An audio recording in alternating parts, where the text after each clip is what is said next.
જે ફાઇનલ જે માર્ક્સ મૂકી આપવામાં આવે છે એના પછી જે રિઝલ્ટ અને મેરિટ બની રહ્યું છે એના વિશે આપણે પ્રોપર માહિતી સમજશું. ઘણા મિત્રો મૂંઝવણમાં છે દોસ્તો, કારણ કે હાલ ઘણા બધા વિરોધ બી ચાલી રહ્યા છે આ એક્ઝામ ઉપર. તો આજે આપણે પૂરેપૂરી માહિતી સાથે હું અપડેટ લઈને આવી ગયો છું તમારી સમક્ષ.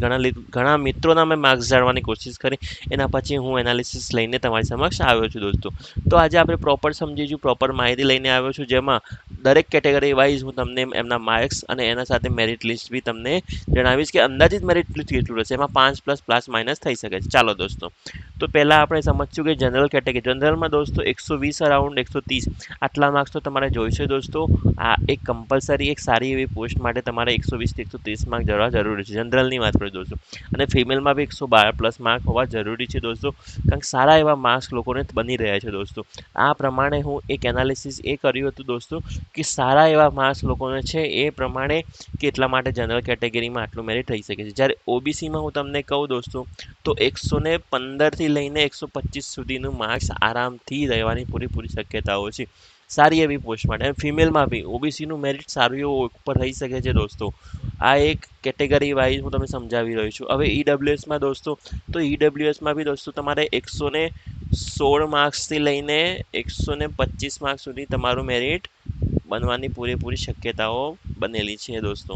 તો આ એક ધ્યાન રાખજો દોસ્તો ઈડબ્લ્યુએસમાં, કે ઈડબ્લ્યુએસમાં બી આટલું મેરિટ જઈ શકે છે દોસ્તો. આમાં ઉપર નીચે થોડું રહી શકે છે, પણ આટલું મેરિટ તો અંદાજિત મારા તરફથી તમને જણાવવામાં આવી રહ્યું છે.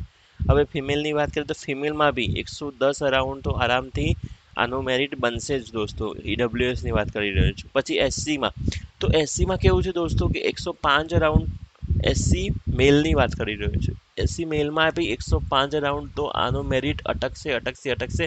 જ્યારે એસટીમાં બી 100 અરાઉન્ડ તો આરામથી જશે દોસ્તો. ઘણા લોકોને સારા એવા માર્ક્સ થઈ રહ્યા છે દોસ્તો. મેં તમને જણાવ્યું કે હું એનાલિસિસ સાથે આવ્યો છું. આમાં +5 પ્લસ માઇનસ થશે, એનાથી વધારે કોઈ ઉપર નીચે મેરિટમાં ઇશ્યુ નહીં આવે દોસ્તો તમને. અને ફિમેલની બી વાત કરી દઈએ તો ચાલો, ફિમેલમાં બી એસસી ફિમેલમાં તમને 92, જ્યારે એસટી ફિમેલમાં 90ની આસપાસ તો હોવા જરૂરી છે દોસ્તો. આ બધી જ કેટેગરીની હું તમને માહિતી લઈને પ્રોપર માહિતી, સારી એવી પોસ્ટ, જે હાઈ પોસ્ટ પર તમારે અગર નોકરી જોઈતી હોય તો આટલા મેરિટમાં તમારે જવું જરૂરી છે દોસ્તો. પોલીસ કોન્સ્ટેબલમાં બી અલગ અલગ કેટેગરીમાં તમને નોકરી મળતી હોય છે. તો સારી એવી પોસ્ટ માટે આ હાઈ લેવલનું મેં તમને મેરિટ કીધું છે કે જ્યાં તમને સારી પોસ્ટ માટેનું એક અપડેટ મળશે દોસ્તો. તો આવી જ રીતે અમારી ચેનલને સબસ્ક્રાઈબ કરતા રહો દોસ્તો. હું દરેક વિડીયો, સારા એવા વિડીયોને લાઈવ અપડેટ લઈને આવી રહ્યો છું દોસ્તો. સબસ્ક્રાઈબ તો કરવાનું ભૂલતો નહીં, અને લાઈક અને શેર તમારા મિત્રો સુધી કરજો દોસ્તો. ધન્યવાદ દોસ્તો.